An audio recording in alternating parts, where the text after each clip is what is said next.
देश ने विगत वर्षों में गांव से लेकर अंतर्राष्ट्रीय स्तर पर एक नई पहचान बनाई है, लेकिन ये भी सच है कि देश के सामने कई ऐसी समस्याएं हैं जो मुंह बाए खड़ी हैं। इन्हीं तमाम मुद्दों पर बातचीत करने के लिए आज हमारे साथ मौजूद हैं केंद्रीय सहकारिता एवं पूर्वोत्तर राज्य विकास राज्य मंत्री BL वर्मा जी। जनतंत्र टीवी में आपका स्वागत है। धन्यवाद। अगर देश की बात करें, वर्तमान में देखा जाए तो जब से मोदी सरकार सत्ता में है तब से बहुत सारे काम किए हैं, लेकिन हकीकत ये भी है कि तमाम तरीके की समस्याएं भी देश के सामने हैं। इस पर आपकी राय क्या है? देखिए, ये हमारे देश का सौभाग्य है कि इस देश के लिए माननीय प्रधानमंत्री मोदी जी जैसे व्यक्तित्व का मिलना। और मैं कह सकता हूं कि 2014 से जब से माननीय प्रधानमंत्री मोदी जी ने इस देश की कमान संभाली है, तब से देश में बहुत बड़ा क्रांतिकारी परिवर्तन हुआ है। और मैं कह सकता हूं, चाहे वो सीमाओं की सुरक्षा की बात हो, देश में विकास की बात हो, और माननीय प्रधानमंत्री ने शुरू में ही कहा था कि मेरी सरकार गरीबों के लिए समर्पित रहेगी। और उन्होंने दिखा दिया कि गरीबों को जिस तरह से काम किया है, और 2014 से पहले जिस तरह से केंद्र सरकार में भ्रष्टाचार होते थे, 11 लाख करोड़ से ऊपर के भ्रष्टाचार सामने उजागर हुए थे, कितने मंत्री जेल गए थे, कितने लोग जेल गए थे, लेकिन माननीय प्रधानमंत्री मोदी जी ने सबसे पहले गरीबों के काम के लिए, पहले कांग्रेस के तत्कालीन प्रधानमंत्री उस समय हुआ करते थे स्वर्गीय राजीव गांधी, उस समय उन्होंने कहा था कि हम दिल्ली से 1 रुपया भेजते हैं और विकास के अंतिम छोर पर पहुँचते पहुँचते 15 पैसा रह जाता है। लेकिन माननीय प्रधानमंत्री मोदी जी की दृढ़ इच्छा शक्ति थी कि मैं 1 रुपये में अगर 100 पैसे हैं तो 100 के 100 पैसे विकास के अंतिम छोर तक पहुंचाने का काम करूंगा। और उसके लिए जिस तरह से उन्होंने जनधन खाते खुलवाने का काम किया, और जनधन खाते जिस समय खुलवाए गए थे उस समय लोग आश्चर्य करते थे जनधन खाते खुलेंगे कैसे, क्योंकि गरीब आदमी बैंक में जाने की हिम्मत नहीं करता था, खाते खुलते नहीं थे। लेकिन जब जब जितना लक्ष्य लिया उससे ज़्यादा जनधन खाते खुले और बैंकों ने सपोर्ट किया और जाकर कैंप लगा कर, और आज हम कह सकते हैं कि 43 करोड़ से भी ज़्यादा जनधन खाते खुले हैं। उन जनधन खातों के माध्यम से जितना पैसा लाभार्थी को जाना चाहिए, अंतिम छोर पर जाना चाहिए, पूरा के पूरा पैसा जाता है। चाहे वो प्रधानमंत्री आवास योजना का पैसा हो, चाहे स्वच्छता मिशन में शौचालय का पैसा हो, चाहे किसान सम्मान निधि के रूप में हम 2000 रुपये कह सकते हैं। आज तक मुझे कोई ऐसी कंप्लेंट नहीं मिली, कोई व्यक्ति कहे मेरे 2000 नहीं 1990 रुपये मिले। यानी 100% अगर 1 रुपये में 100 पैसे होते हैं तो 100 के 100 पैसे पहुंचाने का काम किया है। और आज माननीय प्रधानमंत्री जी गरीबों के मसीहा के रूप में उभर के सामने आए हैं। मैं कह सकता हूँ कि देश में क्रांतिकारी परिवर्तन हुआ है तो माननीय मोदी जी के नेतृत्व में हुआ है। क्योंकि एक रिपोर्ट भी आई है, अगर बेरोजगारी की बात करें, जिसमें कहा गया है कि अगस्त महीने में तकरीबन 15 लाख लोगों की नौकरियां गई हैं, तो क्या आपको लगता है कि ये धीरे धीरे सुधार होगा? देखिए, एक कोरोना का एक दृश्य एक बार ऐसा था कि लोग डरने लगे थे क्या स्थिति हो सकती है। संकट सबके सामने आए थे, लेकिन हम कह सकते हैं कि जिस तरह से माननीय प्रधानमंत्री जी ने स्वयं केंद्र सरकार के द्वारा राज्यों से संपर्क करके, राज्यों के मुख्यमंत्रियों से संपर्क करके और बेरोजगारी की समस्या को भी निपटाने का काम किया है। बहुत सारी चीज़ें हमारी दूर हुई हैं और कई चीज़ें हैं उनको भी ठीक करने का प्रयास किया जा रहा है। इसके अलावा अगर राहुल गांधी की बात करें तो उन्होंने GDP की एक नई परिभाषा देश को बताई है। GDP मतलब पेट्रोल डीजल गैस की बढ़ती महंगाई। इस पर आपकी राय क्या है? देखिए, मैंने राहुल गांधी जी के बारे में मैं क्या पूरा देश जानता है, और वो कब क्या बोलते हैं और कब क्या बोलने का उनका उसके पीछे क्या रहता है, तो मुझे लगता है कि उनकी बात का राजनीतिक लोग तो छोड़िए, देश की जनता भी गंभीरता से नहीं लेती है। प्रधानमंत्री नरेंद्र मोदी की बात करें तो लाल किले के प्राचीर से उन्होंने कहा था कि अगर पूरे देश का विकास करना है तो पूर्वोत्तर का भी विकास करना अत्यंत आवश्यक है। जिम्मेदारी आपके पास भी है, कैसे पूरा करेंगे? देखिए, मेरा सौभाग्य है कि माननीय प्रधानमंत्री मोदी जी का नॉर्थ ईस्ट डेवलपमेंट एक ड्रीम है, और उन्होंने 2014 के बाद जिस तरह से नॉर्थ ईस्ट के लिए काम किया है, नॉर्थ ईस्ट हमारे 8 राज्य आते हैं, और हमारे यहाँ वास्तु के हिसाब से भी कहा जाता है जिस घर का वास्तु ठीक होता है वो माना जाता है नॉर्थ ईस्ट उसका ठीक है। तो नॉर्थ ईस्ट को ठोस करने के लिए, ठीक करने के लिए माननीय मोदी जी ने इन 8 राज्यों के लिए अष्टलक्ष्मी कहा है कि हम ये अष्टलक्ष्मी का रूप जो दिया है ये हमारा मजबूत होगा तो पूरा देश मजबूत होगा। और नॉर्थ ईस्ट कैसे देश की विकास की धारा है उसके साथ जुड़े, इसके लिए माननीय प्रधानमंत्री मोदी जी ने 2014 से उसको टारगेट किया है। और मैं कह सकता हूं कि सही रूप से कहीं अगर विकास देखा है तो 2014 के बाद ही देखने को मिला है। और आज की तारीख में मैं कह सकता हूं कि हमने बहुत कुछ परिवर्तन करने का काम किया है। पहले वहाँ पर कोई रोड कनेक्टिविटी नहीं थी, वहाँ पर रेल कनेक्टिविटी नहीं थी, वहाँ एयर कनेक्टिविटी नहीं थी, वहाँ पर और सारी चीज़ों की बहुत बड़ी कमी थी।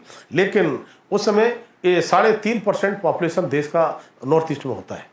3.5% पॉपुलेशन के लिए 2% पैसा भी विकास के लिए खर्च नहीं होता था, और खर्च के नाम पर उससे पहले जाता था तो मैं कह सकता हूं कि पेपर पर खर्च होता था लेकिन विकास के नाम पर खर्च नहीं होता था। लेकिन आज हम कह सकते हैं कि 3.5% पॉपुलेशन के लिए विकास में जिस तरह से हम कहीं आरक्षण देकर के लोगों को आगे बढ़ाने का काम करते हैं, इसी तरह से माननीय प्रधानमंत्री मोदी जी ने 10% पैसा सभी मंत्रालय के लिए रिजर्व किया हुआ है, और हमारे 54 मंत्रालय से पैसा 10% नॉर्थ ईस्ट के विकास के लिए जाता है। और 54% पैसा इस साल का ही 68,000 करोड़ से ऊपर का पैसा हमारे पास विकास के लिए आया है। और जिस तरह से मैं, मेरे कैबिनेट मंत्री जी, माननीय नॉर्थ ईस्ट काउंसिल के चेयरमैन हैं माननीय हमारे यशस्वी गृह मंत्री अमित शाह जी, मिलकर के जिस तरह से काम कर रहे हैं। माननीय गृह मंत्री जी अभी शिलोंग 2 दिन गए थे, सारे मुख्यमंत्रियों के साथ, सारे डीजीपी के साथ, सारे चीफ सेक्रेटरी के साथ में लगातार 2 दिन तक किस तरह से उन्होंने चीज़ों को देखा है बारीकी से। और मैं कह सकता हूं कि बहुत क्रांतिकारी परिवर्तन हुआ है। आज जो पूर्वोत्तर राज्य समझते थे, उनकी वहाँ जनता समझते थे हम आउट ऑफ कास्ट हैं, ऐसा नहीं है। आज वो देश के साथ में अपने को जुड़ाव महसूस करते हैं, और हम कह सकते हैं कि बहुत शीघ्र अतिशीघ्र आपको लगेगा जहाँ हम खड़े हैं, नॉर्थ ईस्ट हमारा और आगे बढ़ेगा, और नॉर्थ ईस्ट को हम भारत के साथ, भारत के विकास के साथ, भारत की विकास की धारा के साथ जोड़ना चाहते हैं। लेकिन देखा जाए तो पूर्वोत्तर और पश्चिमोत्तर विकास की मुख्य धारा से जुड़ नहीं पाए। आपको क्या लगता है कि इसके पीछे वजह क्या थी? नहीं, जुड़ नहीं पाए। मैं समझता हूं कि केंद्र सरकार में बैठी हुई सरकारें जो रहीं, ये जिम्मेदार उसके लिए वो है। लेकिन माननीय मोदी जी के आने के बाद में हम ये नहीं कह सकते, जो पिछड़े थे उनको बहुत आगे बढ़ाने का काम किया है। मैंने जैसे कहा कि जितना माननीय प्रधानमंत्री जी का जो दृश्य उनका देखने का नज़रिया रहता है, वो पूरे देश के लिए और सभी वर्गों के लिए एक जैसा रहता है। वो सभी का विकास चाहते हैं, और जब भी बात करते हैं माननीय मोदी जी, तब कहते हैं कि मेरे देश के 135 करोड़ लोग एक कदम आगे बढ़ाएंगे तो मेरा देश 135 कदम आगे बढ़ेगा। आपकी अगर बात करें, आप पश्चिमी उत्तर प्रदेश से आते हैं और वहां पर किसानों का बहुत ज्यादा दबदबा है, लेकिन देखा जाए तो पिछले कई महीनों से किसान सड़कों पर है, अन्नदाता लगातार आंदोलन कर रहा है। क्या आपको लगता है कि ऐसे में उत्तर प्रदेश में विधानसभा चुनाव नजदीक है, तो क्या आपको लगता है कि उस पर फर्क पड़ेगा? देखिए, मैं किसानों के लिए कहूं तो मैं कह सकता हूं कि किसानों के हितैषी माननीय प्रधानमंत्री मोदी जी हैं, और उन्होंने जिस तरह से गरीबी से संघर्ष किया है, जिस तरह से उन्होंने चीज़ों को देखा है, और आते आते उन्होंने किसानों के लिए काम करना शुरू किया है। और उन्होंने सबसे पहले कहा कि हम किसानों की आय को 2022 तक दोगुना करना चाहते हैं, दोगुना करेंगे। और माननीय मोदी जी जो कहते हैं वो करते हैं, उनका संकल्प होता है कि उसको पूरा करेंगे, और उसी तरफ जब वो आगे बढ़ते हैं, उन काम को काम करते हैं। मैं काम गिराऊंगा किसानों के क्षेत्र में, क्योंकि मैं स्वयं किसान हूँ, और मेरा समाज, जो लोग, मैं जाति पर बात करता नहीं हूँ, मेरा समाज, मैं लोधी समाज से आता हूँ, और हाँ, लोधी समाज को किसान जाति से कहा जाता है, किसान। और मैंने अपने हाथों से खेती किसानी का काम किया है, तो मैं जानता हूँ किसान का दर्द क्या होता है। जब माननीय प्रधानमंत्री मोदी जी ने 2,000 रुपये किसान सम्मान निधि देना चालू की, उस समय लोगों ने कहा, राहुल गांधी जी की बात करते हैं आप, उन्होंने कहा अरे 2,000 रुपये तो बहुत कम है। अरे भैया, 2,000 रुपये अगर आपको कम दिखाई पड़ते हैं, आपकी सरकारें तो इतनी लंबे समय तक रही हैं, आपने तो 200 रुपये देने का काम नहीं किया। माननीय प्रधानमंत्री मोदी ने 2,000 रुपये देने का काम किया है। और 2,000 रुपये की कीमत क्या होती है, ये बड़े लोग नहीं जानते हैं। 2,000 रुपये की कीमत मैं जानता हूँ, मैंने गरीबी देखी है, मैंने खेती किसानी की है। और 2,000 रुपये की कीमत वो किसान जानता है, जो बेचारा के एक एक खाद के कट्टे के लिए आवश्यकता पड़ती है, डीजल लेने के लिए पानी की आवश्यकता पड़ती है, बिजली के ट्यूबवेल का बिल देने की आवश्यकता पड़ती है, तो अपनी पत्नी का जेवर ले जाके गिरवी रखता है, साहूकार से कर्जा लेता है, और कर्जे में बेचारा निपट जाता था। लेकिन आज वो 2,000 रुपये उसके लिए वरदान साबित होता है। 2,000 से वो अपना खाद लेता है, वो अपना पानी लगाता है, अपनी खेती को ठीक करता है, और वो अपनी उपज को बढ़ाने का काम करता है। तो माननीय प्रधानमंत्री मोदी जी ने चूँकि किसानों के हित में ये सब काम किए हैं, आम किसान में कह सकता हूँ माननीय प्रधानमंत्री मोदी से खुश है। लेकिन किसानों के नाम पर कुछ तथाकथित लोग इस प्रकार के हैं कि किसानों को गुमराह करना चाहते हैं, लेकिन देश का किसान गुमराह होने वाला नहीं है।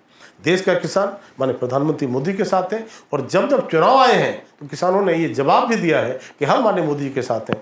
इसके अलावा अगर यूपी की बात करें तो ये बात सब मानते हैं कि अपराधियों पर योगी जी ने नकेल कसी है, भ्रष्टाचार में भी कमी आई है, लेकिन अगर ब्लॉक स्तर की बात करें, तहसील स्तर की बात करें तो अभी भी भ्रष्टाचार है, लोग बहुत परेशान है। उसके लिए आप लोग क्या कर रहे हैं? देखिए, मैंने माननीय प्रधानमंत्री मोदी की जिस तरह से बात की, मैं माननीय योगी जी की बात भी कह सकता हूँ। उन्होंने जिस तरह से आने के बाद में हमने सबसे पहले काम किया कि हमने नारा दिया था ना गुंडाराज ना भ्रष्टाचार, अब की बार भाजपा सरकार। मैंने देखा है कि भाजपा की सरकार आने के बाद में बड़े बड़े गुंडा माफिया या तो प्रदेश छोड़कर चले गए थे और या फिर जेल के सिंचों में थे, और कुछ इस प्रकार के अपराधी थे जिनको ऊपर का रास्ता देखना था, ऊपर भी जाने का काम किया। तो मैं कह सकता हूँ कि माननीय योगी जी ने, या तो माननीय कल्याण सिंह जी की सरकार थी, आज वो हमारे बीच में नहीं है। पूरा देखा कि मेरा तो उनके साथ इस प्रकार का जुड़ाव रहा, वो मेरे माननीय बाबूजी आदर्श थे, वो मेरे राजनीतिक गुरु भी थे। लेकिन मैं कह सकता हूँ, या तो माननीय बाबूजी ने 91 में पहली बार सरकार बनाई थी यूपी की, उस समय गुंडे माफियाओं का हाल ऐसा किया था, या उसके बाद में आज योगी जी इस प्रकार की स्थिति कर रहे हैं। और 24 घंटा में से 17-18 घंटा कोई काम करते हैं तो इस देश के प्रधानमंत्री माननीय प्रधानमंत्री मोदी जी करते हैं और माननीय योगी जी करते हैं। और उन्होंने आज तक मोदी जी के बारे में जैसे कहते हैं ना कि एक भी दिन छुट्टी नहीं ली। हम लोग तो छुट्टी ले लेते हैं कई बार, लेकिन उसी तरह से योगी जी भी माननीय मोदी जी की तरह से उसी तर्ज पर काम कर रहे हैं, रात और दिन लगते हैं, और विकास के लिए, गुंडे माफियाओं को ठीक करने के लिए पूरी तरह से काम किया है। और मैं कह सकता हूँ कि आने वाले समय में योगी जी भी अपना कीर्तिमान स्थापित करेंगे। वक्त हुआ है एक छोटे से ब्रेक का। ब्रेक के बाद भी हम बात करेंगे केंद्रीय राज्य मंत्री BL वर्मा से।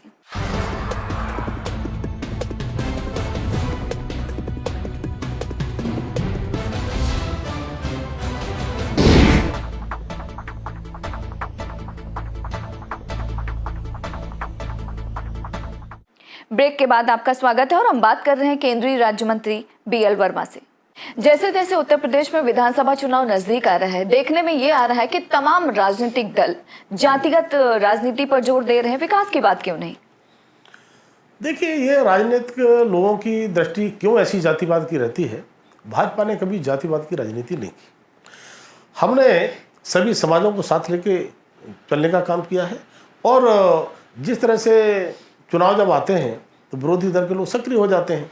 आपने देखा होगा कि पिछले 4-4.5 सालों में दिखाई जो नहीं पड़े, आज वो तरह तरह के सम्मेलन कर रहे हैं, तरह तरह की चर्चाएं कर रहे हैं। लेकिन भारतीय जनता पार्टी का कार्यकर्ता, जो बूथ स्तर का कार्यकर्ता है, वो कार्यकर्ता जो बूथ पर काम करता है, बूथ का संगठन है, वो हमारा 365 दिन काम करता है।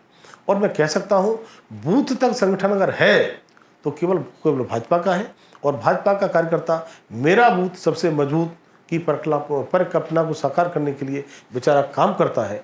और इसीलिए हम पूरी तरह से चुनाव को हमेशा फेस करते हैं और जीतने का काम करते हैं। और आज जो राजनीतिक पार्टियां जो जातिवाद की राजनीति करती हैं, कुछ तुष्टीकरण की राजनीति की बात करती हैं, भाजपा के पास कोई तुष्टीकरण की राजनीति नहीं है। भाजपा सबका साथ, सबका विकास, सबका विश्वास, सबका प्रयास, ये मैंने मोदी जी ने कहा है, उसी के आधार पर हमारे कार्यकर्ता काम करते हैं।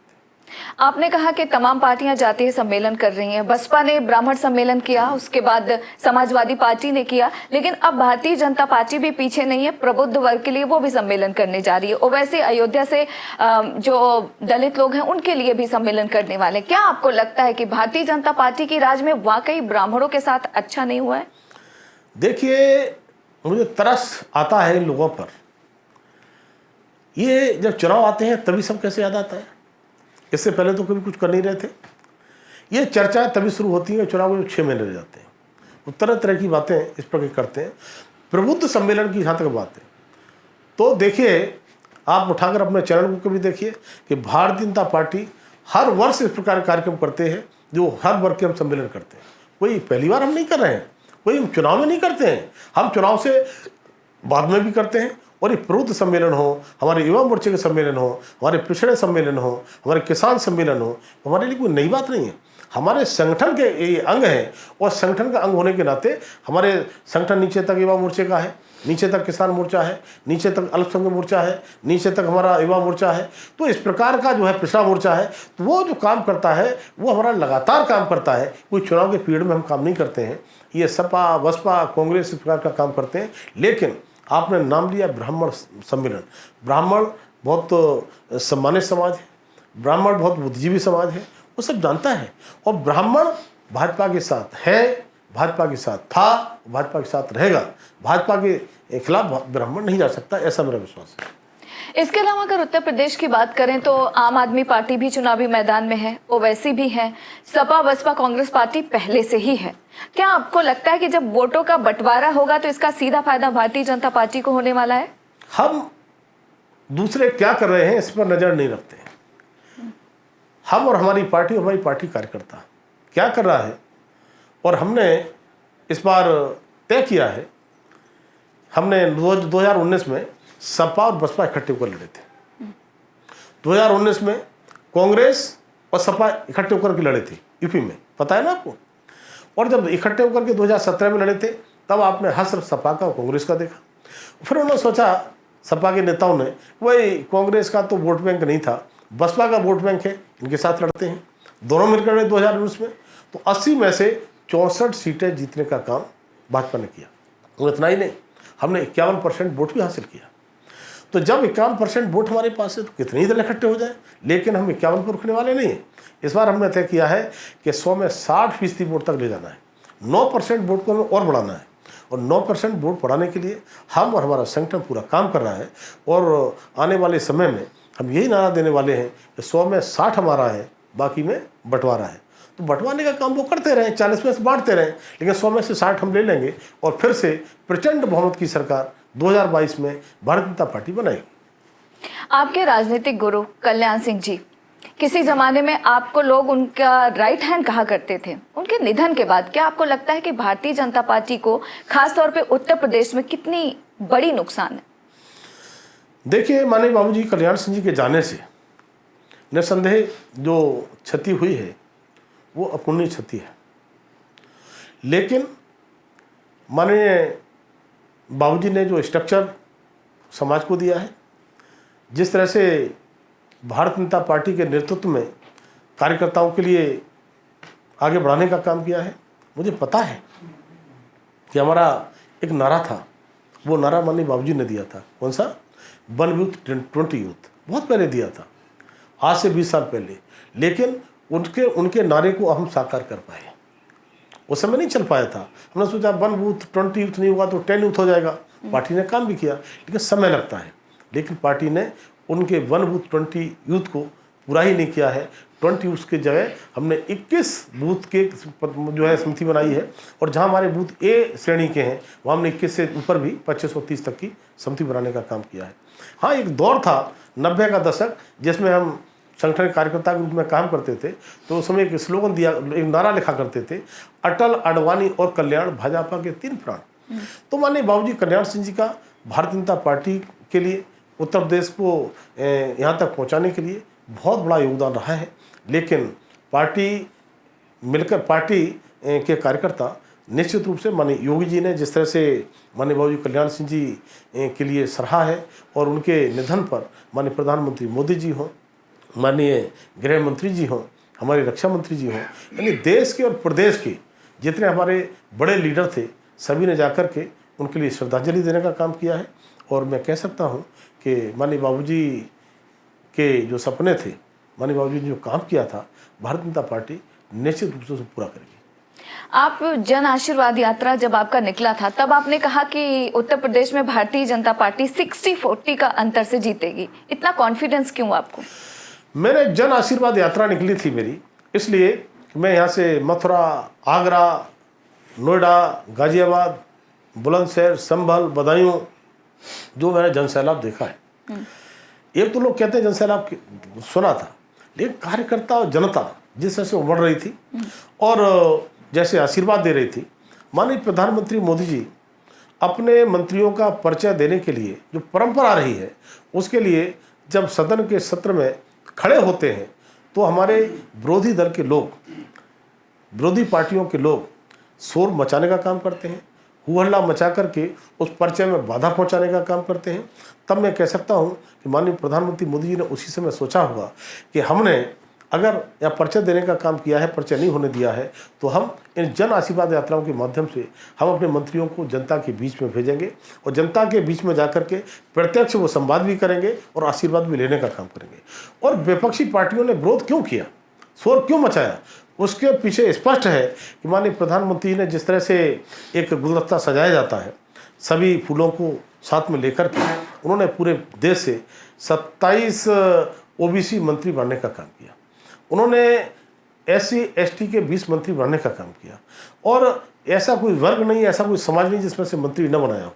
इस बात को लेकर के चिंतित थे कि माननीय मोदी जी ने मंत्रिमंडल इतना अच्छा बनाया है तो हम उस पर्चे को कैसे हम बाधा पहुंचाएं, लेकिन माननीय मोदी जी ने इन जन आशीर्वाद यात्राओं के माध्यम से जिस तरह से हम सब मंत्रियों को भेजने का काम किया है और जनता ने जैसे आशीर्वाद दिया है, मैं कह सकता हूं कि हमने उस समय भी कहा था 100 में 60 हमारा है, बाकी में बंटवारा है, तो कह सकता हूं कि ये मैं आज भी कह रहा हूं और आने वाले 2022 के चुनाव में आप देखेंगे तो यही होने वाला है कि 60% वोट भाजपा को मिलने वाला है। दोहा में भारतीय दूत ने तालिबानी नेता के साथ औपचारिक तौर पर मुलाकात की। असदुद्दीन ओवैसी ने इस पर तंज कसते हुए कहा कि क्या अब देश आतंकवादियों से भी बातचीत करेगी। यही नहीं, उन्होंने ये भी कहा कि क्योंकि यूपी में अब चुनाव है तो भाजपा तालिबान करेगी। देखिए ओवैसी क्या कहते हैं, ओवैसी की बात को मैं ज़्यादा गंभीरता से नहीं लेता हूँ। उनका अपना राजनीतिक ध्येय क्या रहता है उस तरह से बात करते हैं और ऐसे लोगों की बात का मैं जवाब नहीं देता। इसके अलावा देखा जाए स्कूल खुलने का फरमान आ गया है कि स्कूल खुलेंगे। हालांकि बहुत सारे लोग चाहते भी थे कि स्कूल खुलें, बच्चे जाएं। ऐसे में तीसरी लहर के भी जानकार लगातार आशंका जाहिर कर रहे हैं। आपको क्या लग रहा है कि सरकार कितनी तैयार है, या फिर आपको क्या लगता है कि जो दूसरी लहर हुई थी उसमें बहुत सारी नाकामी भी हमने देखा था, तो क्या आपको लगता है कि थोड़ी जल्दबाजी हो गई? देखिए माननीय प्रधानमंत्री मोदी जी के नेतृत्व में हमारी केंद्र की सरकार, इस मंत्रालय से जुड़े हुए हमारे मंत्री और उनकी टीम और सभी मुख्यमंत्रियों से लगातार चर्चा, उसके बाद ही कोई निर्णय होता है। और अगर राज्यों पे छोड़ा है, राज्यों ने क्या किया है, तो मुझे लगता है कि इसके लिए राज्य देखेंगे और केंद्र सरकार उसे बात कर रही होगी। क्योंकि देखा जाए तो अभी बच्चों का वैक्सीन आया नहीं है और पूरे देश को भी अभी टीकाकरण का जो प्रधानमंत्री का अभियान है वो लगातार जारी है, तो ऐसे में क्या आपको लगता है कि थोड़ी जल्दी हो गई? आपने बहुत अच्छा विषय छेड़ा है, टीकाकरण, वैक्सीन। आज आप विचार करिए, पहले तो मैं बहुत आभार व्यक्त करना चाहूँगा अपने उन वैज्ञानिकों को जिन्होंने अपने देश में वैक्सीन बना करके और इतनी जल्दी बना करके, जो कभी इस प्रकार के काम नहीं हुए, आज माननीय मोदी जी के नेतृत्व में हमारे वैज्ञानिक ऐसा काम कर रहे हैं। और आज विचार करिए, वैक्सीन हमारे वैज्ञानिकों को नहीं दी होती और हमको बाहर से लेनी पड़ती तो कितनी लेनी पड़ती और किस रेट में लेनी पड़ती। लेकिन आज हम टीकाकरण में देश में जिस तरह से हो रहा है तो हम दुनिया में नंबर 1 पर खड़े हैं। तो ये मैं माननीय मोदी जी और अपने वैज्ञानिकों को मैं बधाई देना चाहता हूँ। और आज टीकाकरण जिस रफ्तार के साथ और जितना हो रहा है हम सब देख रहे हैं, वो एक बहुत बड़ा कारण है जो कोरोना पर हम काबू पा रहे हैं। तो आने वाले समय में मुझे लगता है कि बच्चों की बात कर रहे हैं, इसके लिए सरकार पूरी तरह से चिंतित है और हम उस पर भी सफल होंगे, ऐसा विश्वास है। आपने हमें समय दिया, उसके लिए आपका बहुत बहुत शुक्रिया। धन्यवाद। तो आप सुन रहे थे केंद्रीय राज्य मंत्री VL वर्मा जी को, जिन्होंने तमाम सवालों के जवाब बड़े ही बेबाकी के साथ दिया। फिलहाल आप हमें और हमारी टीम को इजाजत दीजिए और देखते रहिए जनतंत्र टीवी। थैंक यू जी। नमस्कार।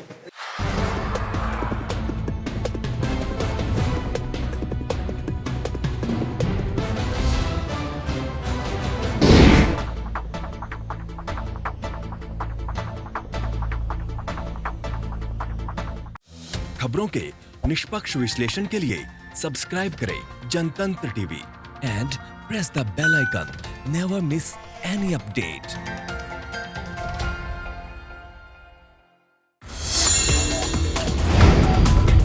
Download the Janatantra TV app, available on Google Play and App Store. Download it now.